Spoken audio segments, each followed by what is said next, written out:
Anyway, let's watch this Breonna Taylor video now. The New York Times did a visual investigation on how the officers killed Breonna Taylor. Do not walk by yourself. This is our city. This is our town. For months in Kentucky, residents outraged by the killing of Breonna Taylor campaigned for the police officers who shot her to face charges.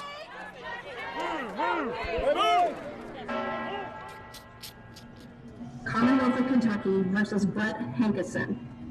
In September, a grand jury investigation indicted one officer for shooting into a neighbouring apartment, and no one for killing Taylor. Is that the decision of the grand jury? I will grant the motion and assign bond in the amount of $15,000 full cash and issue a warrant. Is that it? Is that the only chocolate? It can't be it. It can't be it. No one has been held accountable. This is injustice, and this is the start clock for the next level of our protest.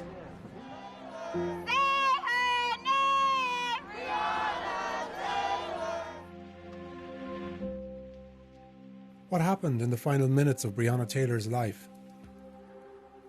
A full telling of that story has been impeded because none of the 7 police officers who raided her apartment used body cameras, a violation of police policy. But with the recent release of thousands of documents and images collected during 3 investigations, the Times initiated a fresh examination of the case. We used crime scene photos to create a precise model of Taylor's apartment.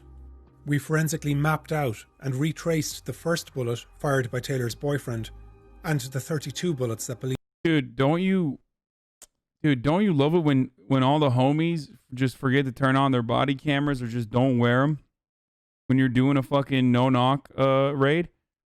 It's just wild. Crazy when you do that. And then you just fucking shoot 32 bullets into an apartment.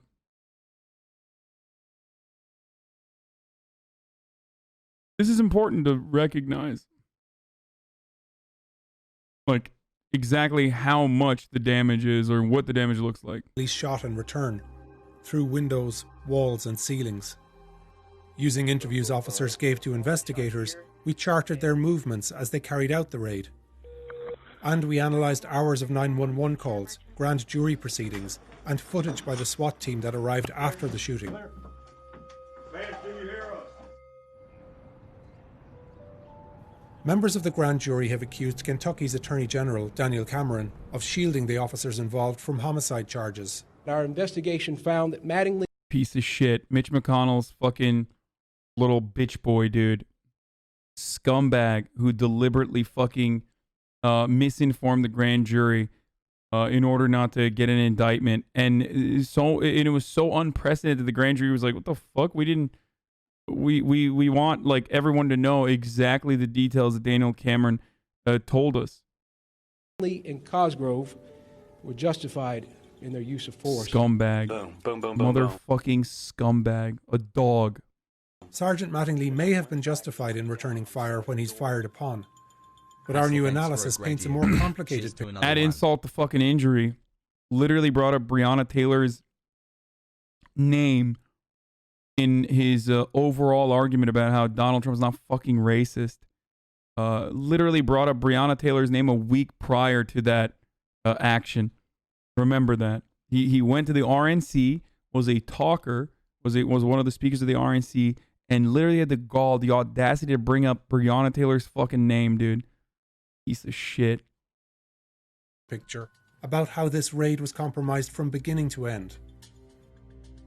We'll outline the flawed intelligence and tactical mistakes of a hodgepodge team of officers, their failure to properly announce their presence at Taylor's, the chaos and excessive use of force that ensued. Okay, there's another hole right below the clock.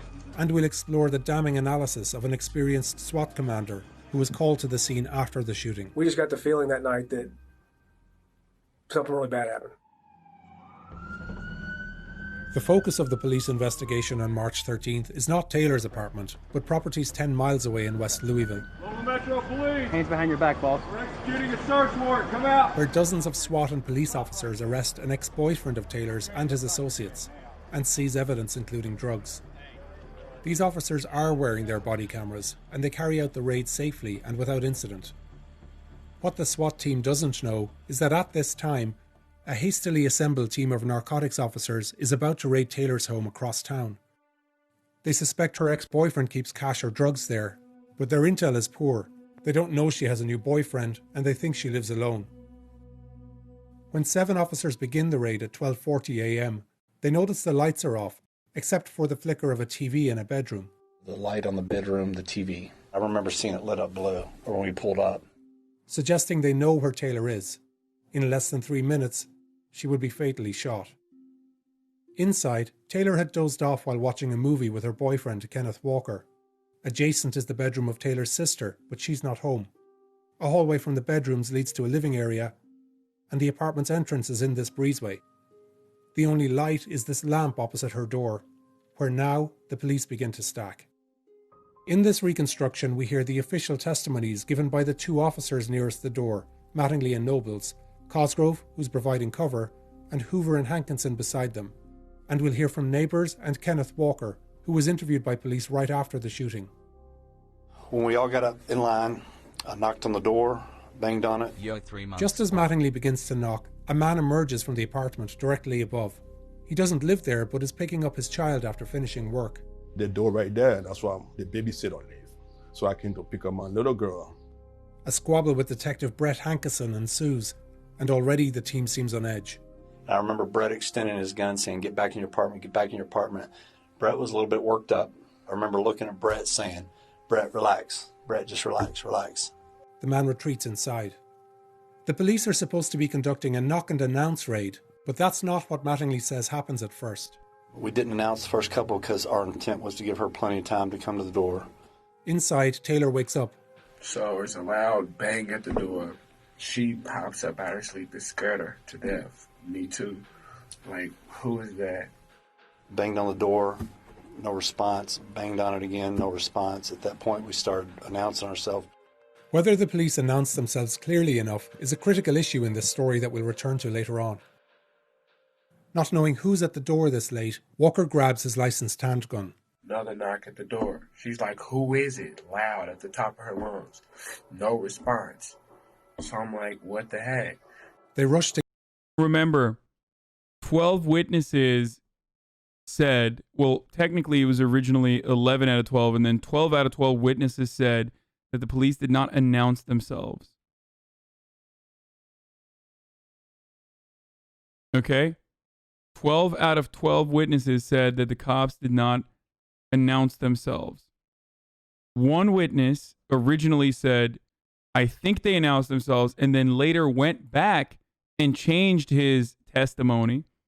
And not only did he change his testimony, but the cops went along with that 1 out of fucking 12 witnesses and said, nope, see, there's one witness. The other way around? What? No, it's not the other way around. Not a single neighbor said the cops announced themselves. With the one neighbor said he thought that the cops had announced themselves. And he literally went back.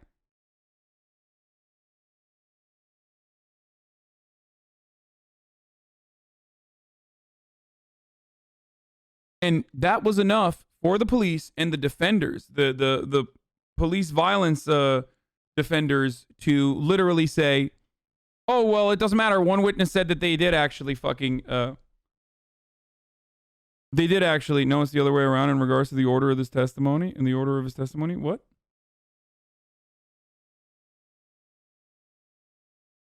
What is the advantage of not announcing themselves? Are they just doing their jobs poorly? Well, first of all, legally, they don't have to fucking announce themselves if they get a no-knock raid, if they get a no-knock warrant. He said at first they didn't announce, then changed his mind. To get dressed and walk toward the door. Never even made it, like, mid-hallway. Oh, one witness said they didn't announce and then went back and said they did announce. Oh, sorry, I had that wrong. Wait, really? I thought it was the opposite. Outside, some of the police do hear Taylor. I can hear somebody inside. I kept telling John, I can hear her.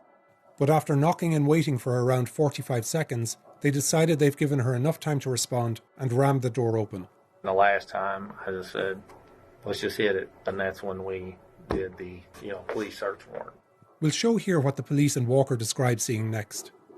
And I hit it. After the third hit, it flew open. And that's when it hit the fan. As we're coming to the door like comes off the hinges like an explosion. The officers now make a tactical mistake. Mattingly steps into the doorway and puts himself in what police describe as the fatal funnel, a position vulnerable to gunfire and hard to move from. I could see down the hallway, and there's the male and a female, side by side, shoulder to shoulder, almost like they were together.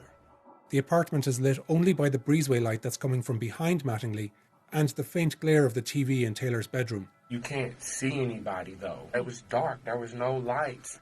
Thinking it's an intruder. So far, hey, sorry, if you've ever dated someone who is a drug dealer, then we could at the very least come into your apartment and break your fucking door down. Doesn't matter if you're dating someone else now. Doesn't matter what your profession is.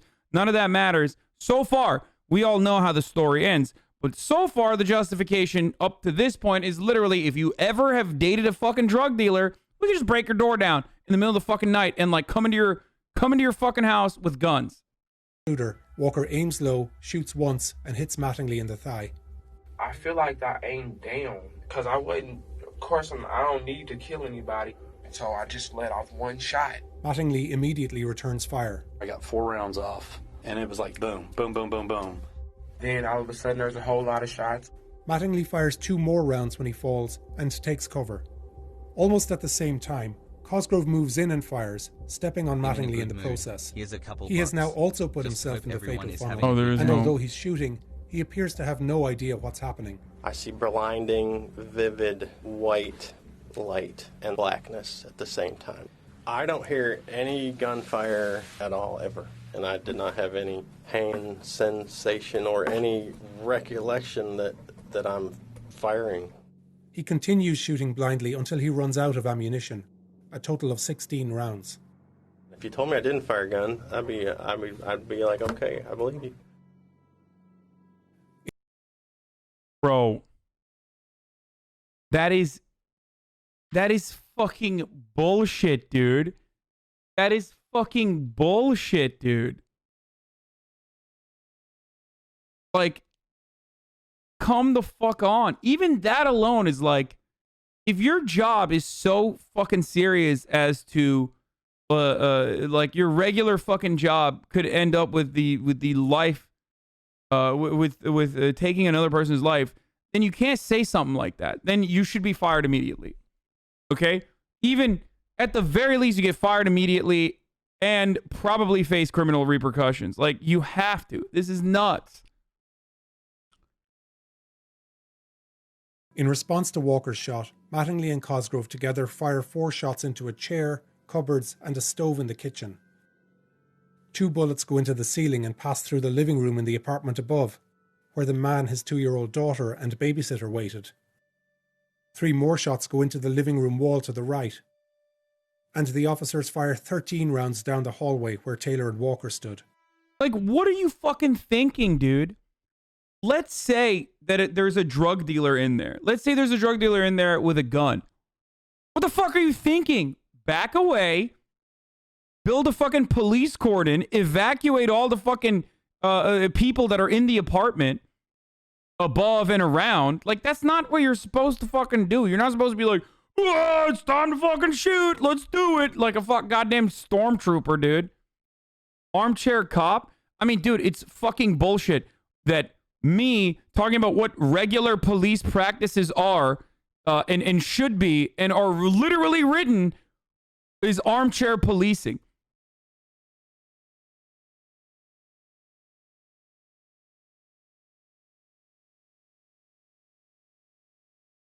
And don't fucking do it.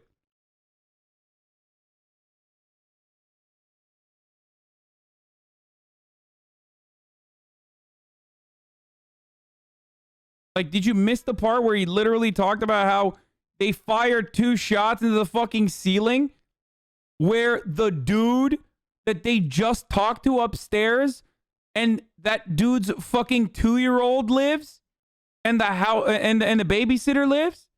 Did you fail to hear that part? How is this in any way an acceptable way to operate?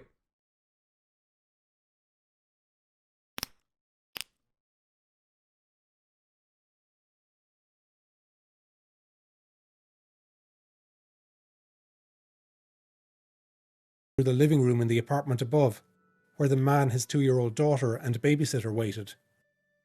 3 more shots go into the living room wall to the right. And the officers fire 13... By the way, remember, I said even if he is a drug dealer with a gun who shot at the cops, we know that that's not what happened. So we know that that wasn't the case. So just remember that very important part of this process as well when considering the events that took place. That, like, an innocent life was taken.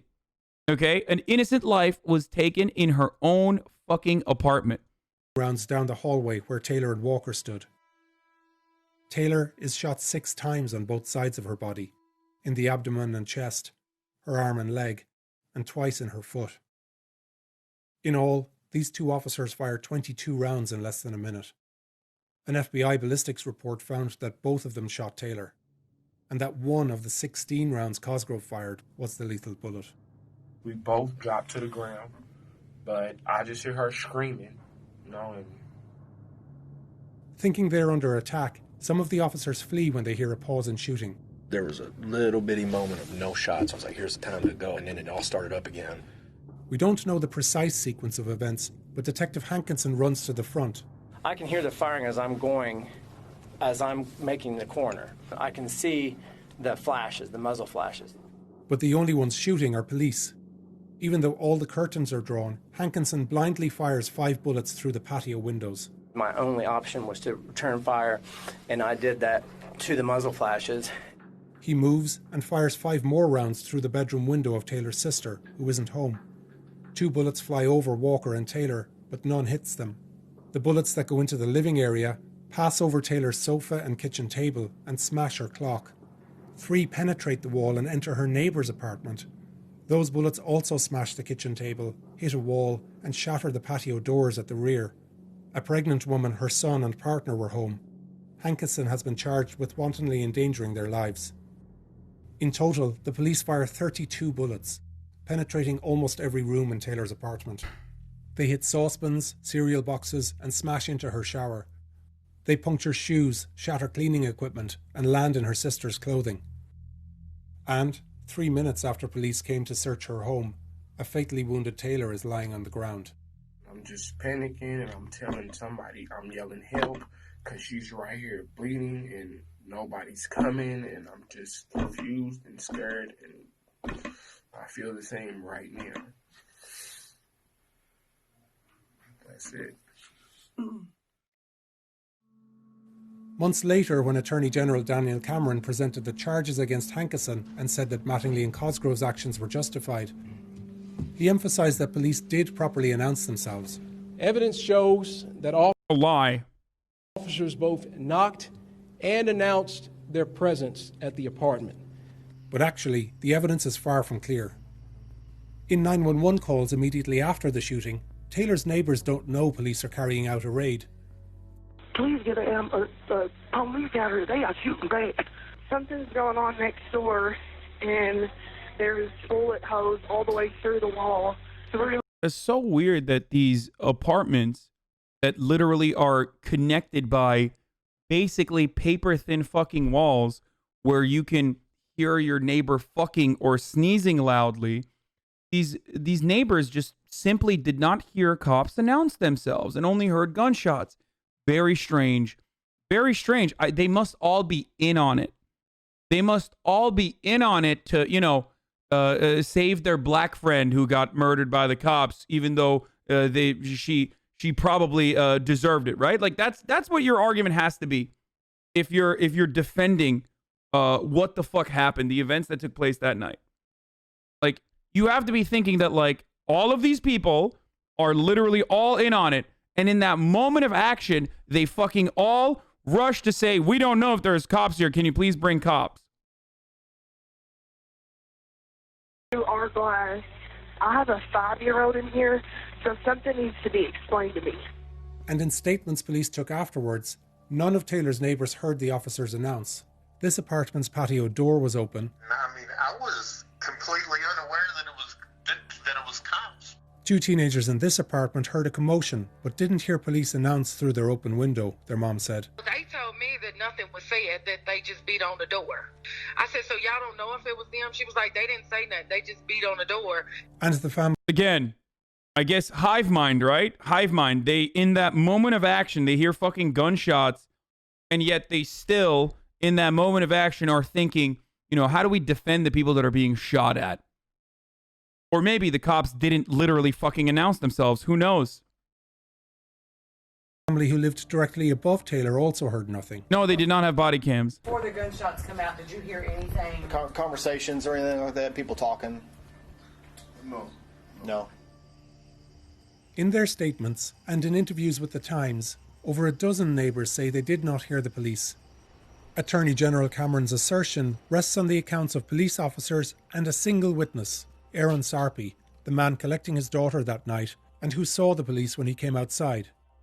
In his first interview with investigators, Sarpy was asked what he heard when he went back inside.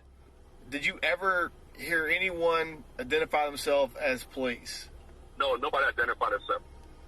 Months later, he told police his memory was foggy, but that he thought officers did announce. And beyond what the police said, this critical grand jury conclusion rested on his entirely inconsistent account. That was enough, by the way. That was enough.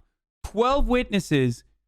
12 of them say no. One of them says, oh, well, my memory's foggy. They're like, all right, that's good. That's good enough for us, brother. All the cops said that they announced their presence. And the one witness said that his memory's foggy. Boom. That's enough to say that they've conclusively fucking announced their presence. Remember, every part of our fucking criminal justice system is fundamentally broken because this outcome that you are watching right now is a part of our criminal justice system. This is an intended outcome.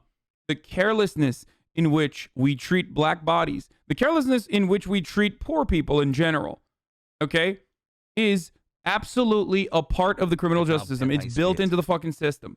Okay, don't say fuck that grand jury. The grand jury do not have the right to just be like, no, we're going to indict someone. We're going to indict on charges that you're not fucking addressing or giving evidence for. You can't do that. The common prosecutor joke about grand juries is that you can indict a fucking ham sandwich.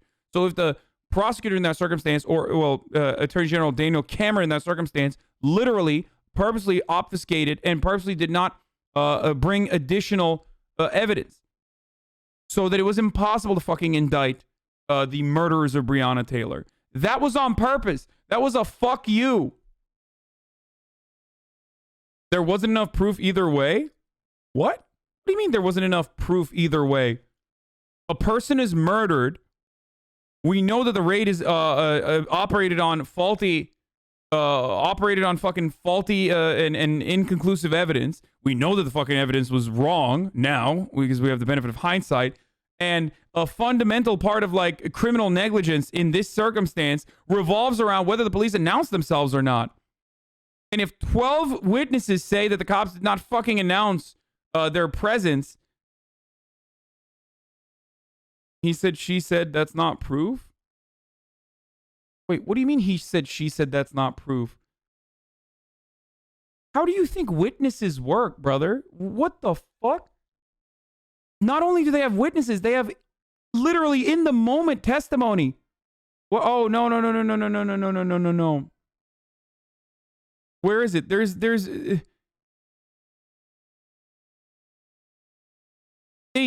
They have literal fucking in the moment phone calls. Like, it's not something you can fucking make up or even have a problem with like recall.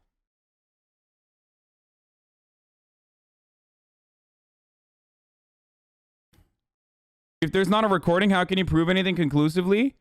Wait, how do you think the law works, man? What the fuck?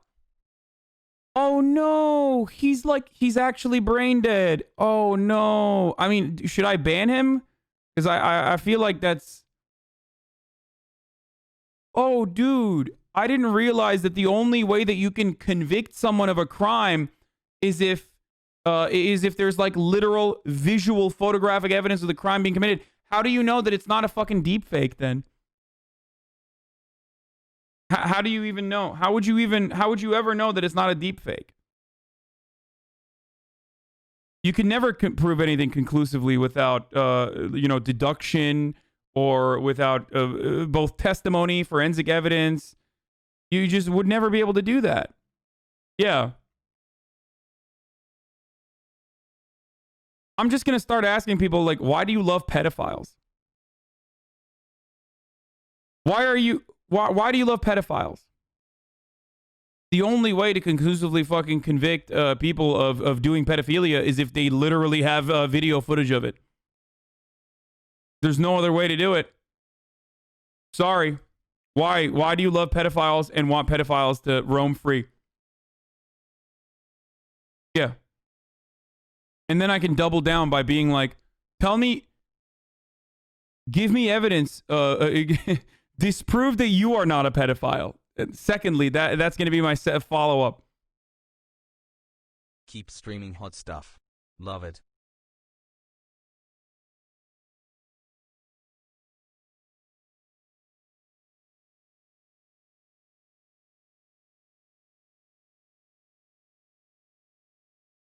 That's the whole point of our system. A trial by our peers like this guy's just brain dead. Wait, get that dude out of here, by the way. Moz, yeet him permanently. Yo. Yeah. Famously, no one has ever been convicted of a crime without, like, actual fucking video footage of the crime being committed.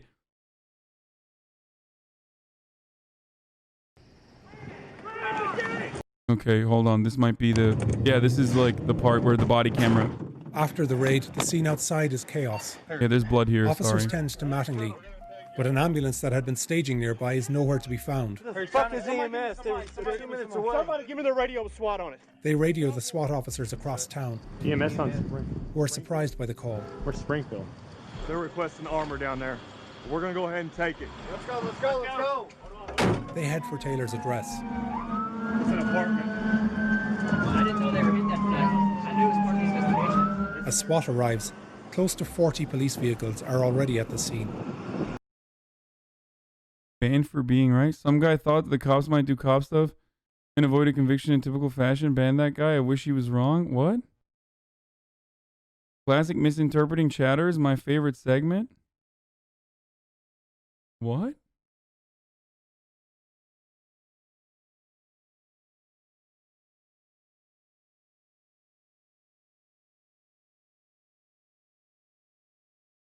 Nice. You want some too, you motherfucker? I didn't even misunderstand him. He literally defended. What? Just ban me. Okay, here. You take an hour, dumb fuck. Around this time, Taylor's boyfriend, Kenneth Walker, is being arrested. You've been hit by a bullet. That's unfortunate. Keep walking backwards. Hey, come on, we need to get moved because there might be a victim inside. Yikes, what the fuck is up with this dude's thumb, dude? Ew. Holy shit. I should probably not. Keep walking backwards. You're scared, right? Walk back, I don't send this dog. Walk back to me. Walker had called 911, and neighbors had heard his pleas for help. You're in fucking prison, that's what's going on. But at 1 a.m., almost 20 minutes after the shooting, the police still don't know Taylor is critically injured inside. There's somebody in there dead? Yeah, my girlfriend. It's her house. We have to go in if there's somebody. Yeah. What is this about? My girlfriend is dead. I don't keep walking. As Walker is being led out, SWAT gets ready to secure the apartment. My girlfriend is dead. I don't give a... Keep walking. Dude, these sick freaks, dude. These sick in the fucking brain, literal subhuman freaks, dude. Yeah, imagine fucking defending this shit, dude. Holy shit. Hey, there's a kid upstairs. He's not. It's a kid upstairs, little kid. Shoot him! He's got a gun! Hey, front door. Yeah, front door. Moving. Short. Clear. Looks like Wait, is there? They don't show the body, right? It's just blurred. Go ahead and get Okay. EMS in here. Check her pulse. Only now, half an hour after the raid began, does an EMT finally check Taylor. Yeah, there's a hole right there. And later, as two officers stand guard, they take in the scene. They see Taylor's uniform. She worked as an emergency room technician in city hospitals. They note the bullet holes. Body level. Hey, can anybody advise if we talk to the neighbors directly above this apartment, there's gunshot holes in the ceiling. Outside, the SWAT officers debrief on what they've seen. Hey, camera's off there, bike here. Yeah, mine's off. Mine's off.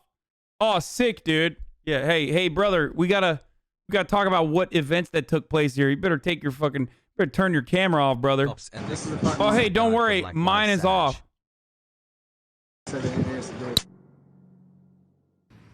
That's the SWAT team shitting on the fucking. That's the SWAT team shitting on the fucking officers that decided to take this on their own in the no-knock raid. That was not supposed to be a no-knock raid.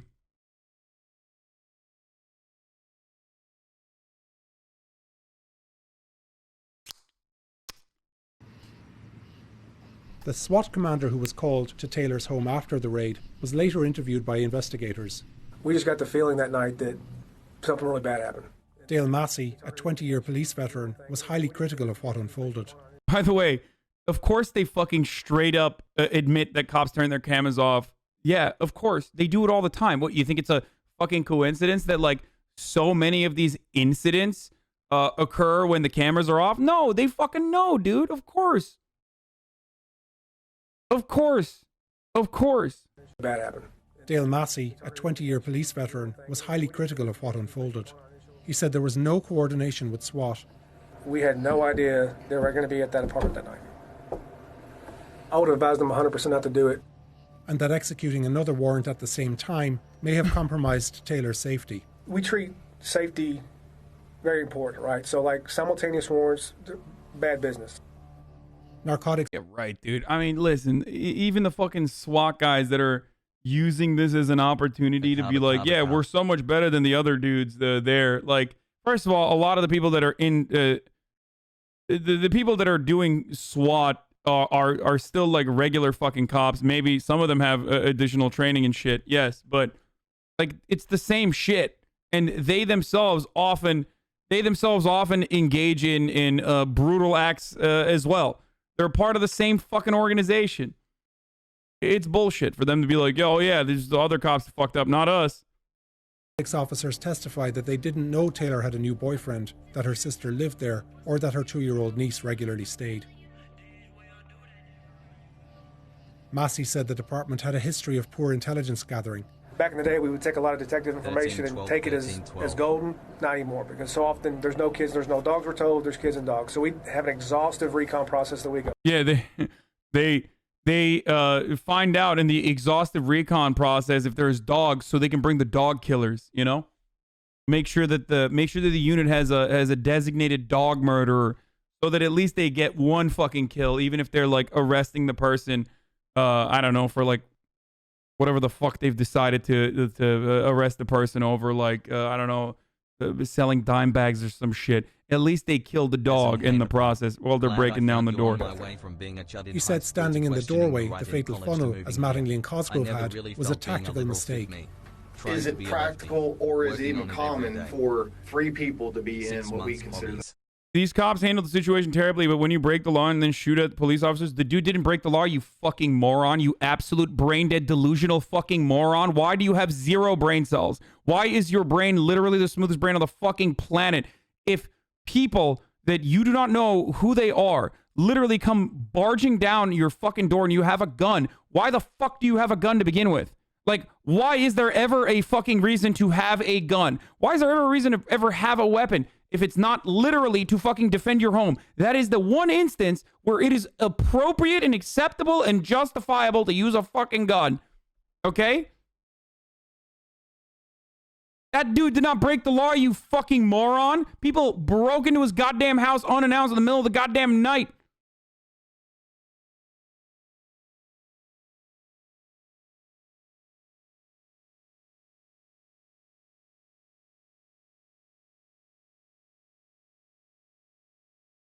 the fatal fund. Absolutely not. No. You would never put, yourself in that situation. And that there's a right way and a wrong way to conduct a raid. You knock, announce, and give people ample time to leave. We're not going to rush in to get dope. We're not going to treat human life more important than any amount of dope, right? And just to be clear, no drugs were ever found at Taylor's. His harshest criticism was of Hankinson's blind shots into the apartment. You have to know, A, what you're shooting at, B... Yeah, no, it's not murdering a fucking emergency room technician, but it's actually, firing blind shots. How about all of it's bad, dude? What's in front of it and B, what's behind it. There's no other way. Wait, isn't it initial to date that someone had dated a drug dealer earlier? Yeah, is that a fucking death sentence? I didn't realize that, like, if you at some point in your fucking life dated a drug dealer, that means, like, unmarked people could just, like, fucking come in and break down your door and kill you in the middle of the night in your house. I didn't realize that that's how things operated. Very cool, though, that that's how things operate. You know what? Fuck it. Maybe they should go to her sister's place of work and murder her at her place of work as well. Fuck it. Just genocide the family, dude. Just kill the neighbors for fun, too. Fuck it.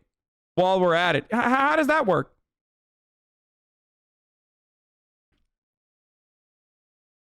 You can operate. It was just an egregious act.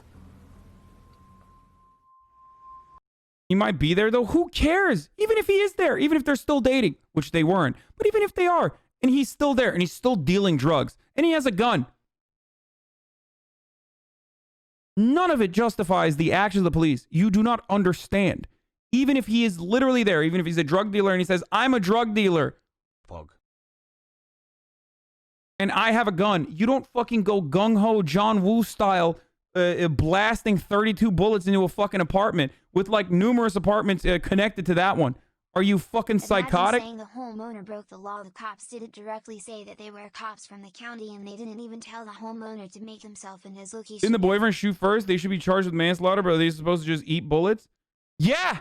Yeah, literally. If you don't fucking announce your presence and you break in and you eat a goddamn bullet, sucks to suck, motherfucker. That's literally on you. That is literally on you. Yes, eat the bullet and fucking die, by the way. Because the alternative is you kill someone innocent who was literally in their own home. So yes, in 100% of the circumstances in which police are escalating to a point of violence and killing an innocent human being, yes, I would rather, of course, have the public servant whose duty is to put his life on the fucking line die instead of the innocent person in their own house if they are the ones who are starting the altercation. Are you fucking crazy? No, it's not in a fucking video game. I'm not saying I am not currently stating a position that is ridiculous. This is in line with like conservative ideology. This is in line with fucking libertarians. This is in line with liberals. Every single person should have this exact same point of view. If you are breaking into an apartment without announcing yourself and escalating to the point of violence, and someone who thinks in the middle of the night that they are defending themselves and their girlfriend shoots at you, yes, you eat the bullet and you go back, you cordon off the entire fucking area instead of immediately fucking popping off and potentially killing neighbors too, not just the girlfriend, not just the person who popped off on you in a justifiable capacity, but also fucking neighbors too. Yes, you're a cop, motherfucker. If you want to fucking get respect, you got to earn it, bitch. What do you think this is?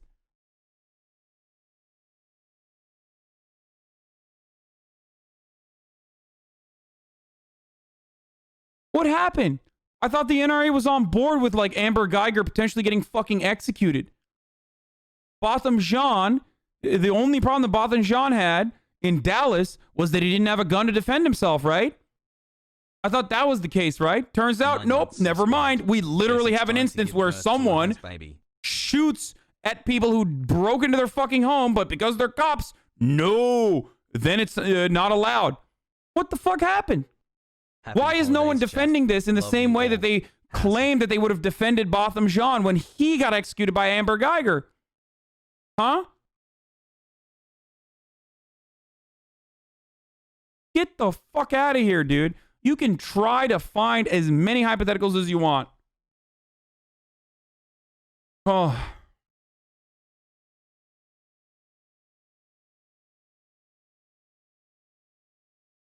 You have a right to defend your property, not just in the South, everywhere. This is not like a chud thing. Of course, if push comes to fucking shove, and you're gonna defend yourself, especially if you're in your own home. Like, it's the one area.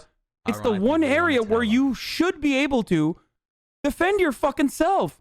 People extend the castle doctrine or stand your ground laws into offensive actions like killing people in the fucking streets or whatever the fuck Kyle Rittenhouse was doing. They tried to like literally expand on that. But the one instance where it's perfectly acceptable and perfectly appropriate is like you're in your fucking home and someone comes barging in. You have a gun? Yeah, of course you're going to fucking use it to defend yourself.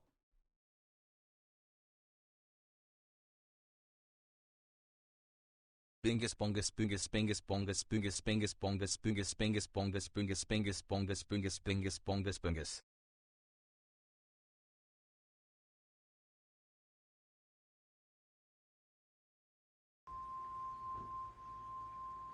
Under Kentucky law, Kenneth Walker had a right to stand his ground against what he believed was an aggressor. And the police in turn have a right to self-defense. I banned that other person because 1340 is literally the point where there's blood. And that person was asking me to click on that, not remembering what the time code was for the actual blood so that he could probably clip it and then put it on LSF. Because when you're a fucking Nazi or when you're a pale, racist fuck who literally has no arguments remaining, right? Dream of a chat full of and no way to defend another unjustifiable and horrific execution of another innocent human being.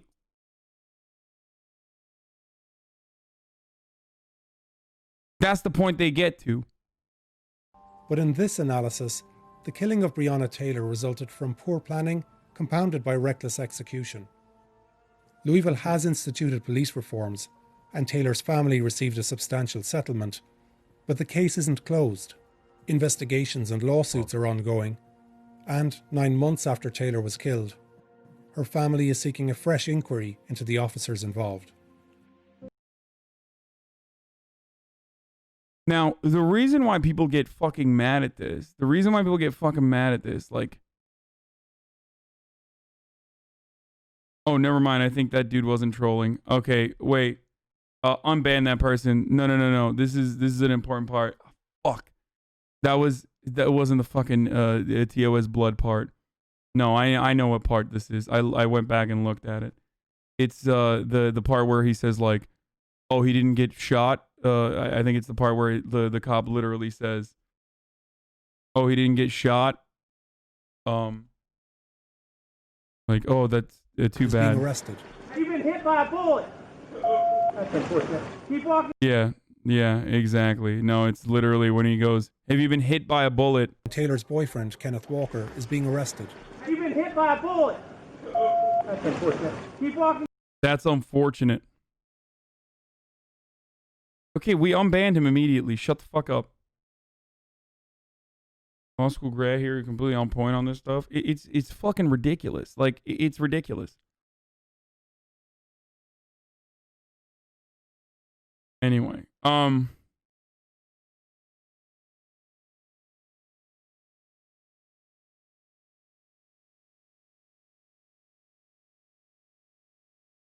if police were to raid in a no-knock with a guy shooting back, the police officer should take the hit, then recoup, set up a brigade around shooting immediately without the knowledge of collateral damage, which escalates the issue is much worse. I agree with your take on it. Yeah, it's fucking nonsense. You don't do that. You can't do that, and you shouldn't fucking do that. I don't know why the fuck people think they can get away with saying some insane shit like this.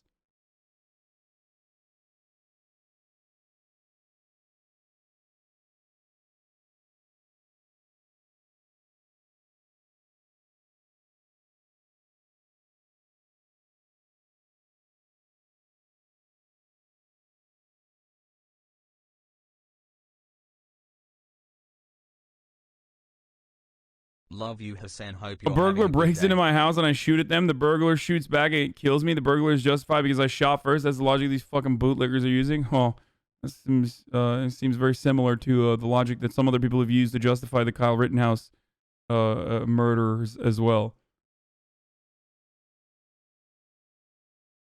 Cops are trash. By the way, in one at least shining beacon of good news in all of this awfulness. The House has officially passed the 2K stimmy. Pennsylvania, pursuant to House Resolution 965, I hereby inform the House. I'm gonna run an ad right now and go pee real quick, but here it is. HR 6395 over the objection of the President. Top of the hour, every hour I run a 60-second ad break. It's time right now. Case of Hawaii. You can subscribe with a Twitch Prime for free if you no longer want to see the ads with an ad-free broadcast experience. And you can send me links and shit too if you have if you're a subscriber. Passing HR 6395 over the objection of the President.